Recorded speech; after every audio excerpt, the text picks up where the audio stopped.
గురుగారు, ఈ వారం కన్యా రాశి వారికి ఎలా ఉంది? కన్యా రాశి వారికి 3 గ్రహాలు యోగిస్తున్నాయి. 6వ రాశిలో కుజ, బుధ, రాహువులు. ధైర్యంగా నిర్ణయాలు తీసుకొని వాటిని అమలు చేయడం ద్వారా కుజబలం పెరుగుతుంది. ఫలితాలు అనుకూలంగా ఉంటాయి. విశ్వాసం ముందుకు నడిపిస్తుంది. చెడు ఏమాత్రం ఊహించవద్దు. 1-2 సార్లు లోతుగా ఆలోచించి ధర్మబద్ధంగా పనులు మొదలుపెట్టండి.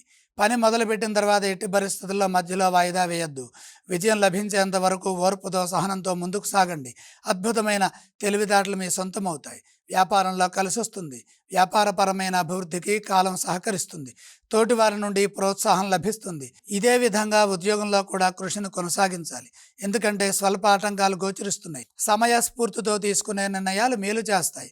ధనపరంగా శుక్రయోగం అనుకూలంగా లేని కారణం చేత ఆర్థికపరమైన ఇబ్బందులు ఎదురు కాకుండా జాగ్రత్తగా ధనాన్ని సద్వినియోగం చేసుకోవాలి. రుణ సమస్యలు పెరగకుండా చూసుకోవాలి. పొదుపుగా వాడుకోవటం మంచిది. కన్యా రాశి వారు ఏ స్తోత్రాలను పఠించాలంటారు? కన్యా రాశి వారు నవగ్రహ స్తోత్రం చదువుకోవటం మంచిది. కన్యా రాశి వారు ఏ ఆలయాన్ని సందర్శించాలి? ప్రత్యేకంగా సూర్యుడిని దర్శించడం ఉత్తమం. వారు ఎటువంటి దానాలు చేయాలి? నవధాన్యం నవగ్రహాల దగ్గర ఉంచి నమస్కరించండి.